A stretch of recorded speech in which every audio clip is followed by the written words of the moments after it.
3 में देखिए क्या कर represent root 6 root 7 root 8 on the number line. चलिए एक एक करके तीनों को रिप्रेजेंट करके देखते हैं।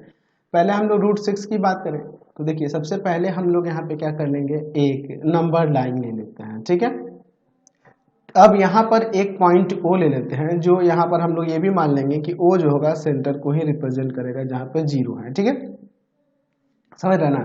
अब देखिए यहाँ पर हमारे पास रूट 6 का खींचना है तो एक काम करते हैं, हम लोग यहाँ पे लिख देते हैं 2 centimetre equal to 1 unit. 2 centimetre equal to 1 unit, यानी कि यहाँ पे हम लोग 2 और 2 4 सेंटीमीटर ले लेते हैं डिस्टेंस, और यहाँ पे पॉइंट ए देते हैं।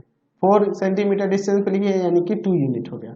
अच्छा, फिर इसके बाद इस पर एक परपेंडिकुलर देते हैं, उसका लेंथ ले लेते हैं हम लोग, कितना ले लेते हैं जी, 1 सेंटीमीटर ले लेते हैं, 2 सेंटीमीटर ले लेते हैं, जो कि 1 यूनिट के इक्वल है। ये 2 सेंटीमीटर इसका लेंथ ले लिए, जो कि 1 यूनिट के इक्वल है, देख रहे हैं ना। अब हम लोग क्या करते हैं, यहाँ से इसको इससे ज्वाइन कर देते हैं और यहाँ पर कोई पॉइंट सी ले लेते हैं।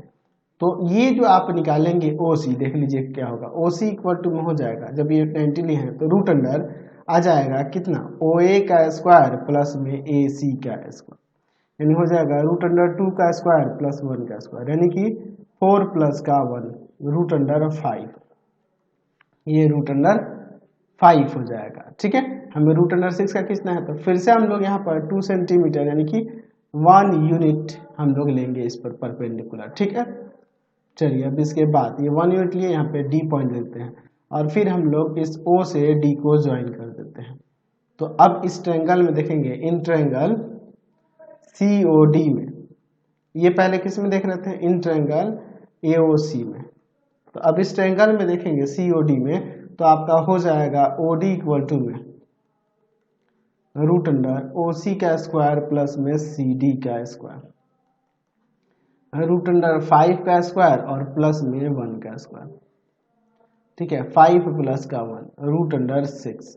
तो ये आपका रूट अंडर 6 हो गया। अब यही हम लोग ये इसको सेंटर ले लेते हैं सर्कल का, और इस ये जो है OD रेडियस ले लेते हैं, और यहाँ से हम लोग क्या करते हैं कि एक आर्क खींच देते हैं इसी तरह से। यहाँ पे आपको क्या करना होगा कि कंपास का नीडल यहाँ पे और यहाँ पे पेंसिल का, और इसको ऐसे रोटेट कर देंगे, तो यहाँ पे एक आर्क खींच देंगे, और यहाँ पे जो पॉइंट आएगा यही आपका, यहाँ पॉइंट ई लिख देते हैं, और यही आपका क्या हो जाएगा, रूट 6 हो जाएगा ये डिस्टेंस।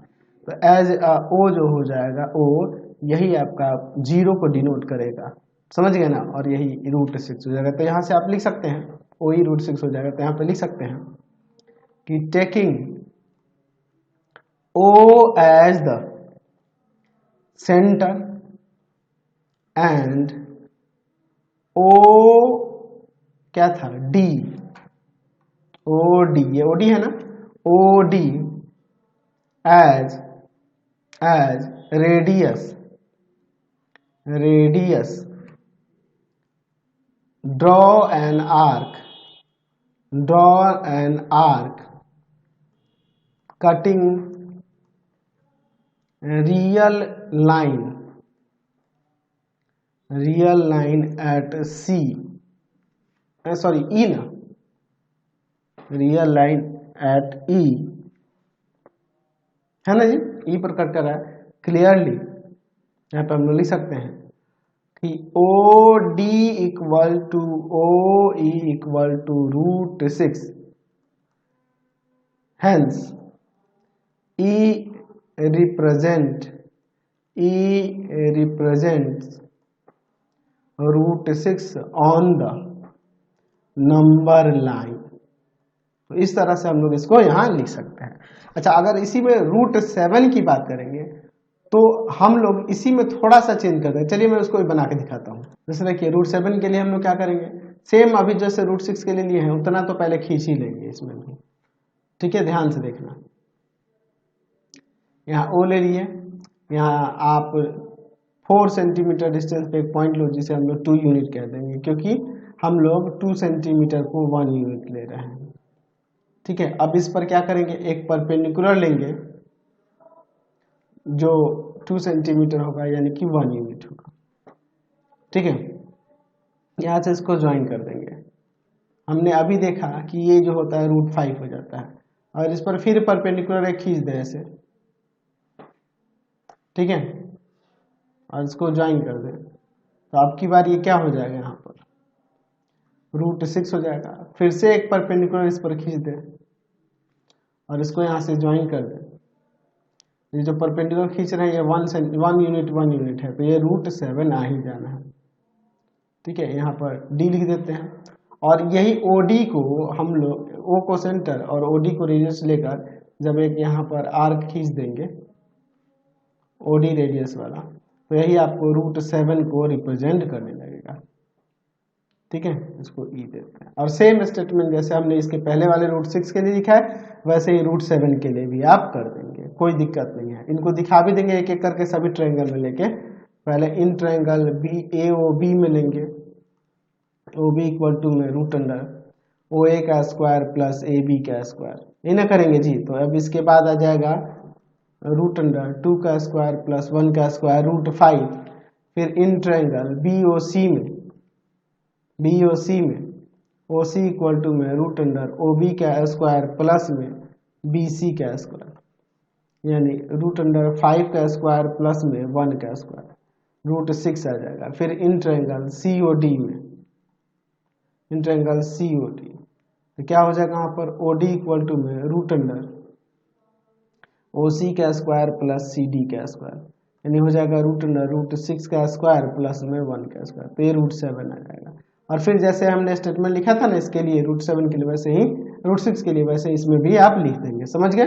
चलिए अब √8 के लिए देख लेते हैं। 8 के लिए यहाँ पर हम लोग एक लाइन ले लेते हैं, नंबर लाइन, यहाँ O ले लेते हैं, यहाँ लिख देते हैं 2 सेंटीमीटर इक्वल टू 1 यूनिट। ठीक है, तो यहाँ पर हम लोग 4 सेंटीमीटर लेते हैं, देखिए 2 यूनिट, और इस पर एक परपेंडिकुलर ले लेते हैं, ये भी 4 सेंटीमीटर का, ये भी हम लोग 2 यूनिट ले लेते हैं, परपेंडिकुलर होगा ये भी 4 सेंटीमीटर 2 यूनिट।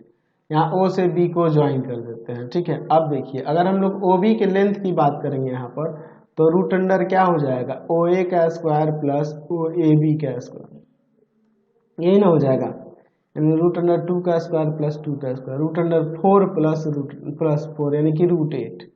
तो यही √8 हो गया, तो यही इसको सेंटर मान लेते हैं और OB को रेडियस मानकर यहाँ पे एक आर्क खींच देंगे ऐसे। ठीक है, तो ये आपको किसको रिप्रेजेंट करने लगेगा, √8। ठीक है, यहाँ पे लिख सकते हैं कि taking O as the centre and OB equal to कितना था जी, √8 as radius, draw an arc cutting real line at C, यानी कि OB equal to OC equal to में √8। ठीक है, तो अब यहाँ पे लिख सकते हैं कि hence C represents √8 on the number line, आप ऐसे इसे लिख सकते हैं। समझ गए?